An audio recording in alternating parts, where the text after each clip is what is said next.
Hello friends, आज की video में हम देख रहे हैं अनुसंधान के प्रकार। जैसे कि पिछली वीडियो में हमने देखा था प्राकल्पना के स्रोत एवं प्रकार, और आज की वीडियो हमारी है अनुसंधान के प्रकार। जैसे कि अनुसंधान कि कोई भी समस्या का अगर हम हल करें और उस समस्या में हल करने के समय अगर हम वैज्ञानिक पद्धति का अगर हम उपयोग करते हैं तो वह अनुसंधान हमारा वैज्ञानिक कहलाता है। तो अगर हम कोई भी अनुसंधान कार्य करें, कोई भी शोध कार्य करें, वैज्ञानिक पद्धति का अगर उपयोग करते हैं तो वह अनुसंधान हमारा वैज्ञानिक पद्धति बन जाती है।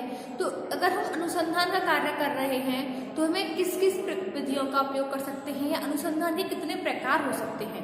तो सबसे पहले हमारा आता है इसमें विशुद्ध अनुसंधान।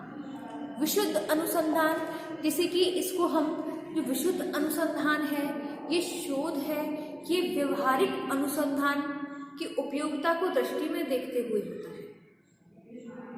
इसमें किसी भी समस्या के कारणों को ढूंढ निकालना और उसके समक्ष उनको प्रस्तुत करना विशुद्ध शोध के अंतर्गत बिल्कुल भी नहीं आता।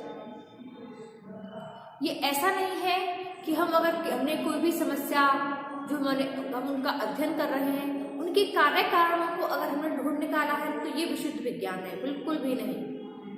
विशुद्ध विज्ञान का मतलब होता है ज्ञान के लिए ज्ञान की वृद्धि करना, ज्ञान के लिए ज्ञान की वृद्धि करना, ये ज्ञान के लिए ज्ञान, इस लक्ष्य को लेकर के आगे बढ़ता है विशुद्ध अनुसंधान। जब किसी घटना की खोज या ज्ञान प्राप्त की या फिर ज्ञान की प्राप्ति की जाए तो वैज्ञानिक तटस्थता या वस्तुनिष्ठता बनाए रखने के लिए उपयोगिता को उसमें सम्मिलित करना होता है। विशुद्ध शोध का लक्ष्य किसी समस्या को हल करना या उस समस्या का समाधान करना बिल्कुल भी नहीं होता है, बल्कि किन्हीं आवश्यकताओं की पूर्ति करना, सत्य की खोज निकालना, ज्ञान की प्राप्ति करना, मौजूदा जो हमारे पास ज्ञान है उस ज्ञान के भंडार को और अधिक बढ़ाना, ये विशुद्ध अनुसंधान का कार्य होता है। तो इसमें जो अनुसंधान करता होता है, जो उसके पास ज्ञान होता है, जो अनुसंधान करता है अपने ज्ञान की और अधिक वृद्धि करता है, अपने ज्ञान को और अधिक सीमा तक बढ़ाता चला जाता है। ज्ञान में वृद्धि करना ही विशुद्ध विज्ञान होता है। विशुद्ध अनुसंधान ज्ञान में वृद्धि करना ही होता है। जो भी घटना है हमारी, जिस घटना का, जिस समस्या का हम अध्ययन कर रहे हैं, उनके कार्य कारण क्या हैं, उनके पीछे रहस्य क्या रहे हैं, इन सभी कार्य कारणों का, उनके संबंधों का पता लगाना होता है। इसके साथ ही शोधकर्ता के द्वारा घटनाओं में निहित या घटनाओं को छिपे हुए नियमों, इनका पता लगाया जाता है। प्रत्येक घटना, चाहे वह प्राकृतिक हो या फिर वह घटना सामाजिक हो, हर घटना के पीछे अपने कुछ निश्चित नियम होते हैं और उन नियमों के अनुसार ही हम उन कार्य कारणों का पता लगा सकते हैं। इन नियमों को खोज निकालना ही विशुद्ध शोध का प्रमुख लक्ष्य होता है कि घटना के पीछे क्या नियम रहे हैं, इन घटना के पीछे क्या कारण रहे हैं, इस रहस्य को खोज निकालना ही विशुद्ध विज्ञान का, विशुद्ध अनुसंधान का मुख्य लक्ष्य होता है।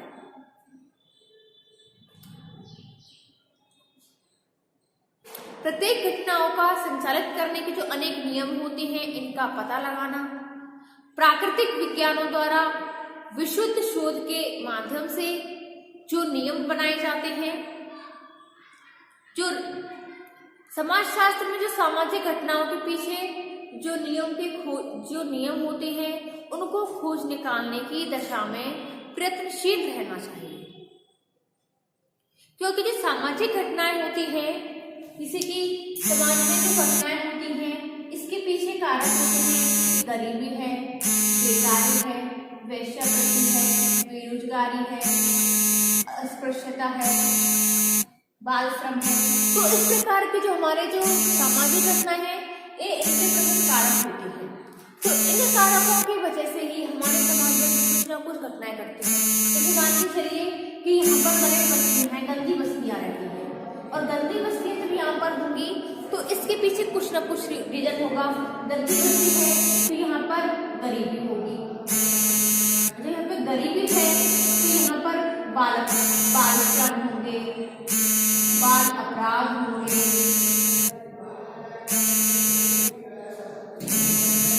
महिलाओं के विरुद्ध अहिंसा होगी, वेश्यावृत्ति होगी, है ना, बेकारी होगी, ऋणग्रस्तता होगी। तो इस प्रकार से इनके पीछे काफी सारी समस्याएं चली आती हैं।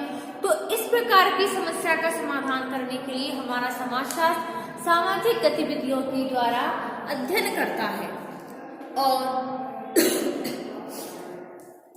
समाज के नियमों का पता लगाता है कि क्या कारण रहे होंगे कि लोगों को मलिन बस्तियों में रहने के लिए मजबूर रहना पड़ा, क्या कारण रहे होंगे कि लोगों को के पास घर नहीं थे, उनको कच्ची बस्तियों में झुग्गी झोंपड़ियों में रहना पड़ा, उनके पास छत नहीं है, गरीबी है, ऋणग्रस्तता है, महिलाओं के पास कोई भी कार्य नहीं है, मजदूरी नहीं कर पाते हैं, बच्चे बाल श्रम करते हैं, पढ़ने नहीं जा सकते हैं, है ना।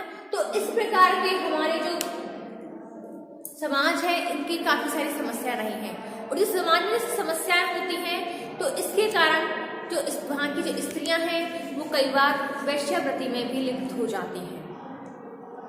ठीक है, इसके बाद अब आता है हमारा दूसरा आता है व्यवहारिक शोध। व्यवहारिक शोध के अंतर्गत जो हमारा समाजशास्त्र है इसमें व्यवहार, जो व्यवहारिक शोध है इसके अंतर्गत व्यवहार एक मेन चीज होती है। इसके अंतर्गत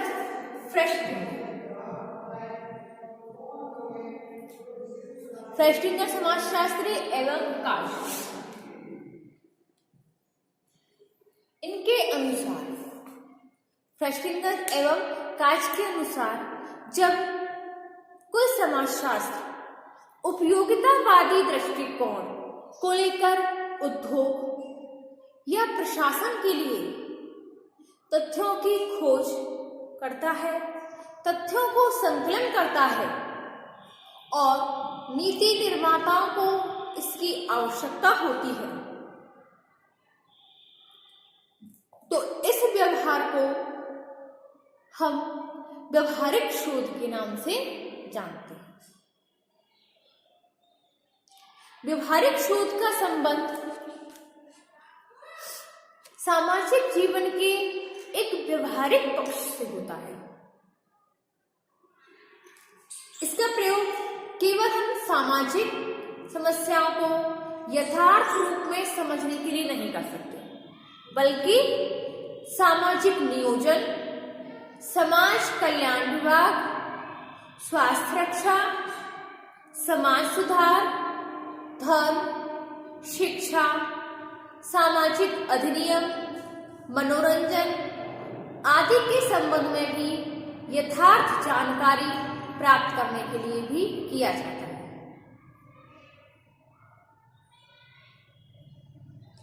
वर्तमान में जो हमारे उद्योग धंधे हैं, व्यापार है, प्रशासन है, सांप्रदायिकता है या अंतर्राष्ट्रीय तनाव है, अनुसूचित जातियां हैं, जनजातियों की समस्याएं हैं आदि क्षेत्र में अगर हम देखते हैं तो व्यवहारिक शोध पाया जाता है, व्यवहारिक ज्ञान पाया जाता है। क्योंकि जो समाज सुधार होते हैं, नीति निर्धारण करते हैं, समाज नियोजन करते हैं, सामाजिक समस्याओं का समाधान करते हैं, तो इस प्रकार की जो हमारी समस्याएं होती हैं समाज के अंदर, तो उन समस्याओं को हम व्यवहारिक तौर पर अध्ययन करके समाधान कर सकते हैं। क्योंकि व्यक्ति का जो व्यवहार होता है अच्छे बुरे हर समय व्यक्ति को तत्पर रहना चाहिए। व्यक्ति अपने व्यवहार को इस कदर ढाल देता है कि समाज के नियमों को अपने अनुसार ढालना चाहिए। सामाजिक जो रीति रिवाज होते हैं, नियम होते हैं, कानून होते हैं, जनरीतियां हैं, प्रथाएं हैं, इनको व्यक्ति अपने व्यवहार में लागू कर लेता है। इसके अनुसार जो समाज की जो प्रथाएं हैं, लोक रीतियां हैं, इन नीतियों को व्यक्ति अपने अंदर ढाल लेता है। अगला आता है क्रियात्मक शोध। क्रियात्मक शोध,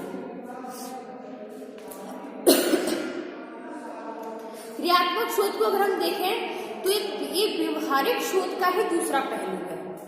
यानी कि जैसे कि आपने देखा है कि हर सिक्के के दो पहलू होते हैं, रात है तो दिन है तो रात है। उसी प्रकार क्रियात्मक शोध भी व्यवहारिक शोध का दूसरा पहलू है। तो इसका संबंध भी शोध के द्वारा प्राप्त ज्ञान के व्यवहारिक उपयोग से है। जो भी हमने ज्ञान प्राप्त किया है उसका व्यवहारिक उपयोग ही क्रियात्मक शोध कहलाता है।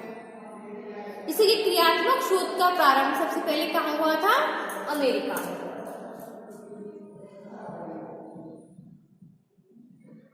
क्रियात्मक शोध का सर्वप्रथम प्रयोग कहाँ हुआ था? अमेरिका में हुआ था। लोगों का मानना होता है कि क्रियात्मक शोध के माध्यम से सामाजिक संबंधों को ज्यादा अच्छा बनाया जा सकता है बजाय व्यवहारिक ज्ञान। यानी कि हम एक तो व्यवहार करें और एक कार्य करें। तो व्यवहार के द्वारा हम किसी को बताते हैं कि हमें ऐसा करना है, ऐसा करना है, तो ऐसा बताने के बजाय अगर हम उस कार्य को खुद करें, क्रिया करें, तो वह ज्ञान अधिक उपयोगी होता है। क्योंकि एक तो हम करें कि भाई आपको ऐसा करना है, तो हम कहें कि सबसे हम ये बताते हैं सबको कि हमें बड़ों का सम्मान करना चाहिए, बड़ों को नमस्कार करना चाहिए। तो वैसे बताने से पहले अगर हम स्वयं ये कार्य करें, सबको नमस्कार करें, सभी का आदर करें, तो यह क्रिया अधिक लागू होगी बजाय व्यवहारिक शोध के क्रियात्मक शोध अधिक लागू होता है। ठीक है। अब आता है हमारा मूल्यांकनात्मक शोध। मूल्यांकनात्मक यानी कि कोई भी अगर हमने शोध कार्य किया है तो हमें सबसे पहले उसका मूल्यांकन करना चाहिए, पुनर्परीक्षण करना चाहिए कि हमने जो भी शोध कार्य किया है, जो परीक्षण किया है, जो अनुसंधान कार्य किया है, तो हमने जो कार्य किया है ये किस हद तक सही है और किस हद तक गलत है। क्या इसमें कमियां रही हैं, क्या इसमें खामियां हैं, जिनका हम पुनर्परीक्षण करके, सत्यापन करके, जिनका हम दोबारा से इसका उपयोग कर सकें, दोबारा से इसको लागू कर सकें। तो इसके लिए सबसे पहले हमें मूल्यांकन करना चाहिए।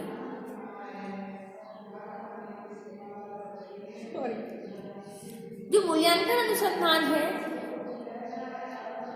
इसको हमें, जैसे कि आपको पता है कि गरीबी है, गरीबी उन्मूलन, स्वास्थ्य, आवास, परिवार, बाल अपराध, यौन शोषण आदि के क्षेत्र में शोध कार्य इस उद्देश्य चलाए जाते हैं कि कार्यक्रमों की जो प्रभावशीलता होती है इसका पता लगा सके कि हमने जो भी कार्यक्रम चलाए हैं ये कितने प्रभावशाली हैं। सरकार, जैसे कि आपको पता है कि सरकार समय समय पर अनेक कार्यक्रम चलाते हैं, सबको पढ़ाओ, आगे बढ़ो, तो इस प्रकार के निरक्षरता के, अनपढ़ों को पढ़ाने के कार्य होते हैं। तो हर कदम पर सरकार ने प्रयास कर रही है गांव को आगे बढ़ाने के।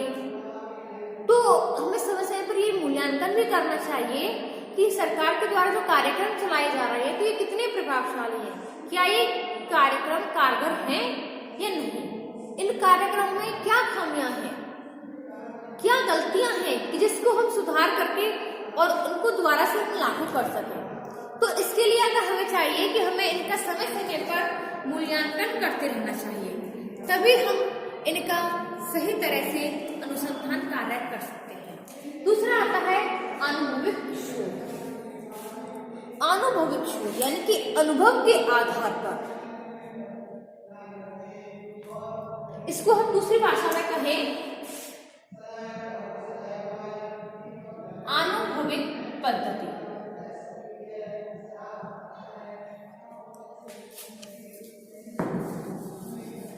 तो फ्रेंड्स, आपको पता है पद्धति हमारी रिसर्च सबसे आती है। रिसर्च से आया है हमारा पद्धति। जो इंग्लिश भाषा का हमारा रिसर्च शब्द है, इसका हिंदी रूपांतरण करते हैं रिसर्च यानी कि पद्धति या फिर खोज। और अनुभविक हमारा आता है इम्पीरियल।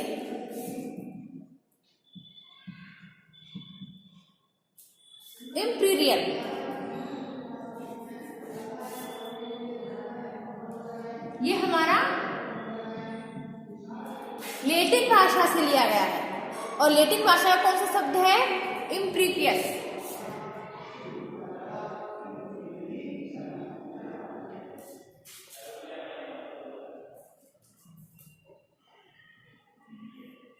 इम्प्रीपियस शब्द के लैटिन भाषा से ये शब्द हमारा लिया गया है। इसका शब्द है अनुभविक। तो जो अनुभविक शब्द है इसका हिंदी रूपांतरण आपने देखा है कि इसका हिंदी रूपांतरण होता है अनुभव या अनुभव पर आधारित। जो अनुभविक पद्धति है समाजशास्त्रीय दृष्टि से अगर हम देखते हैं तो अध्ययन के लिए वास्तव में अनुभव पर आधारित शोध है।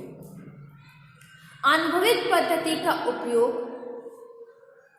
केवल समाजशास्त्र में ही नहीं होता बल्कि विज्ञानों में भी होता है, क्योंकि कोई भी कार्य हो हम अनुभव के आधार पर ही कर सकते हैं। जैसे कि चिकित्सा शास्त्र है, इसमें भी हम अनुभव के आधार पर ही हम कार्य कर सकते हैं। अनुभविक पद्धति है या अनुभववाद है, इसका प्रयोग उस अभिवृत्ति के लिए किया जा सकता है जिसमें विश्वासों को उसी स्थिति में स्वीकार किया जाता है या उन पर आचरण किया जाता है जब वे वास्तव में अनुभव के द्वारा उनकी पुष्टि की जा सके कि वास्तव में सही है। तो स्टूडेंट्स, आज की वीडियो में बस इतना ही। इससे आगे हम देखेंगे अपनी नेक्स्ट वीडियो में। धन्यवाद।